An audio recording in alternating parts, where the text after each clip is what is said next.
ಕಾರ್ಕಳ ಪುರಸಭೆ ವ್ಯಾಪ್ತಿಯ ಬಂಡಿಮಠದಲ್ಲಿ 5 ಲಕ್ಷ ರೂಪಾಯಿ ವೆಚ್ಚದ ನೀರಿನ ಟ್ಯಾಂಕ್ ನಿರ್ಮಿಸಲಾಗಿದ್ದು, ಈ ಟ್ಯಾಂಕಿಗೆ ರಾಮಸಮುದ್ರದಿಂದ ಎಕ್ಸ್‌ಪ್ರೆಸ್ ಲೈನ್ ಮುಖಾಂತರ ನೀರು ತುಂಬಿಸಲಾಗುತ್ತಿದೆ।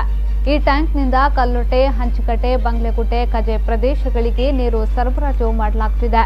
ಈ ಟ್ಯಾಂಕಿಗೆ ನೀರು ತುಂಬಲು ಸುಮಾರು 6 ಗಂಟೆ ವಿದ್ಯುತ್ ಪಂಪ್ ಚಾಲು ಇಡಬೇಕಾಗುತ್ತದೆ। ಕೆಲವು ದಿನಗಳಿಂದ ಈ ಪಂಪ್ ಅನ್ನು ನಿರ್ವಹಣೆ ಮಾಡುವ ಸಿಬ್ಬಂದಿಯ ನಿರ್ಲಕ್ಷ್ಯತನದಿಂದಾಗಿ ಟ್ಯಾಂಕಿಯ ನೀರು ತುಂಬಿ ರಸ್ತೆಯಲ್ಲಿ ಹರಿಯುತ್ತಿದೆ। ಈ ಸಮಸ್ಯೆ ಇಂದು ನಿನ್ನೆಯದಲ್ಲ, ಕೆಲವು ಸಮಸ್ಯೆಗಳಿಂದ ಈ ರೀತಿಯಾಗುತ್ತಿರುವುದು ಪುರಸಭೆಯ ಗಮನಕ್ಕೂ ಬಂದರೂ ಅಧಿಕಾರಿಗಳು ತಿಳಿಯದ ಹಾಗೆ ವರ್ತಿಸುತ್ತಾರೆ। ಈಗಾಗಲೇ ಪುರಸಭೆಯಿಂದ 2 ದಿನಕ್ಕೊಮ್ಮೆ ಪುರಸಭೆ ವ್ಯಾಪ್ತಿಯಲ್ಲಿ ನೀರು ಸರಬರಾಜು ಮಾಡುತ್ತಿದ್ದಾರೆ। ಇತ್ತ ನೀರು ಪೋಲಾಗಿ ಬಂಡಿಮಠದ ಬಸ್ ನಿಲ್ದಾಣದಲ್ಲಿ ಮಳೆ ನೀರಿನಲ್ಲಿ ನಿಲ್ಲುತ್ತಿದೆ।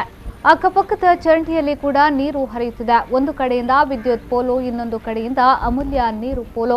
ಇದಕ್ಕೆ ಯಾರು ಹೊಣೆ ಎಂದು ಸ್ಥಳೀಯರು ಪ್ರಶ್ನೆ ಮಾಡುತ್ತಿದ್ದಾರೆ।